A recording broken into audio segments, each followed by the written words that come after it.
प्रदेश की राजनीति में एक बार फिर लखनऊ का जयप्रकाश नारायण इंटरनेशनल सेंटर यानी जेपीएनआईसी की चर्चा तेज हो गई है। एक तरफ समाजवादी पार्टी के राष्ट्रीय अध्यक्ष अखिलेश यादव योगी सरकार पर इस परियोजना को बर्बाद करने और निजी हाथों में सौंपने की तैयारी का आरोप लगा रहे हैं, तो दूसरी तरफ योगी सरकार का दावा है कि जेपीएनआईसी की बदहाल स्थिति की जिम्मेदारी पिछली सपा सरकार की कार्यशैली और वित्तीय कुप्रबंधन पर है। वहीं अब इस मामले पर योगी सरकार के मंत्री और सुभाषपा अध्यक्ष ओम प्रकाश राजभर ने अखिलेश यादव पर भ्रष्टाचार का आरोप लगाया है। आखिर क्या है पूरा मामला और किसके दावों में है कितना दम, चलिए आपको बताते हैं। नमस्कार, टीवी 24 नेटवर्क देख रहे हैं आप, मैं हूं आपके साथ शिखा मेहरोत्रा। जेपीएनआईसी की परिकल्पना लोक नायक जयप्रकाश नारायण की स्मृति में एक विश्व स्तरीय कन्वेंशन और सांस्कृतिक केंद्र के रूप में की गई थी। इस परियोजना में auditorium, sports complex, multi level parking और कई आधुनिक सुविधाएं विकसित की जानी थी, लेकिन वर्षों बाद भी यह परियोजना पूरी नहीं हो सकी और अब यही राजनीतिक विवाद का कारण भी बन गई है। इस पर योगी सरकार का कहना है कि इस परियोजना की शुरुआती अनुमानित लागत करीब 200 से 265 करोड़ रुपए थी, लेकिन समय के साथ ये बढ़कर लगभग 860 करोड़ रुपए तक पहुंच गई। इसके बावजूद कई प्रमुख हिस्से अधूरे रह गए। सरकार का दावा है कि नियंत्रक एवं महालेखा परीक्षक यानी स्कैग की रिपोर्ट में भी लागत बढ़ने, प्रक्रियागत कर्मियों और वित्तीय अनियमितताओं पर सवाल उठाए गए थे। हालांकि इन निष्कर्षों पर अलग अलग राजनीतिक दलों की अपनी अपनी व्याख्या है। सरकार का कहना है कि जुलाई 2025 में कैबिनेट ने जेपीएनआईसी सोसाइटी को भंग कर परियोजना की जिम्मेदारी लखनऊ विकास प्राधिकरण यानी एलडीए को सौंप दी।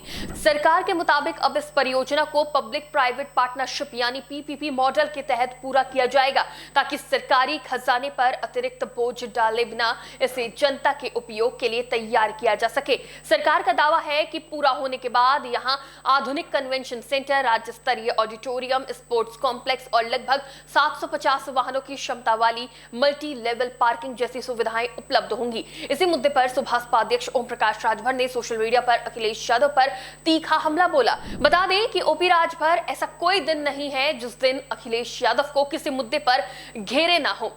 यूपी विधानसभा चुनाव 2027 को देखते हुए इन दिनों नेताओं की बयानबाजी तेज है। इसी कड़ी में एक बार फिर जेपीएनआईसी परियोजना को लेकर अखिलेश यादव पर तीखा हमला बोलते ओपी राजभर नजर आए हैं। उन्होंने आरोप लगाया कि लोकनायक जयप्रकाश नारायण के नाम पर बनी इमारत में बड़े पैमाने पर भ्रष्टाचार हुआ और दावा किया कि इसी पाप का परिणाम है कि समाजवादी पार्टी वर्षों से सत्ता से बाहर है। मंत्री ओम प्रकाश राजभर ने सोशल मीडिया मंच एक्स पर लिखा कि अखिलेश यादव जी, उम्मीद करता हूं कि आप ठीक होंगे। आज सुबह सुबह मैं काम से घर से निकला तो थोड़ा दूर जाते ही जेपीएनआईसी दिखाई दिया। अचानक लोकनायक जयप्रकाश जी का चेहरा मेरी आंखों के सामने आ गया। फिर दिमाग में आपका ख्याल आया। जानते हैं क्यों? सुनिए। उन्होंने कहा, मैं सोचने लगा कि लोकनायक जयप्रकाश जी स्वर्ग के जिस कोने में होंगे वहां बैठे सोच रहे होंगे कि उनके नाम पर राजनीति करने वाले उनके नाम पर इमारत बनाकर करोड़ों माफ कीजिएगा अरबों डकार गए। वो सोच रहे होंगे कि क्या इसी समाजवादी की नींव डालने के लिए उन्होंने अपना जीवन आंदोलन के लिए झोंक दिया था।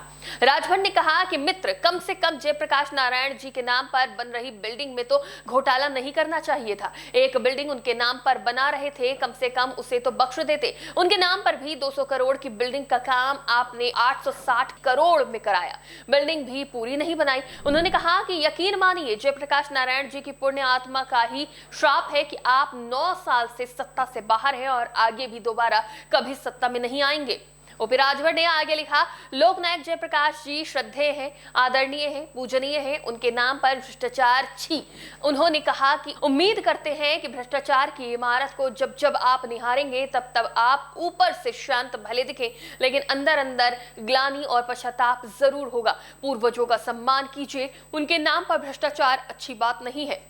इसके बाद उन्होंने लिखा, उम्मीद है मेरी तरह आप भी कभी न कभी गोमती नदी के किनारे से गुजरते हुए जब भी कभी जेपीएनआईसी को देखेंगे आपको अपना पाप जरूर झकझोरेगा। जय श्री राम, जय श्री कृष्ण, जय महाराजा सुहेलदेव, जय लोकनायक। वहीं इस मामले पर अखिलेश यादव का आरोप है कि योगी सरकार इस परियोजना को संरक्षित करने के बजाय निजी हाथों में सौंपने की दिशा में आगे बढ़ रही है। उनका कहना है कि जेपीएनआईसी जैसी सार्वजनिक संपत्ति को निजी भागीदारी के जरिए चलाना उसकी मूल भावना के खिलाफ है। सपा का दावा है कि सरकार विकास के नाम पर सार्वजनिक परिसंपत्तियों के निजीकरण को बढ़ावा दे रही है।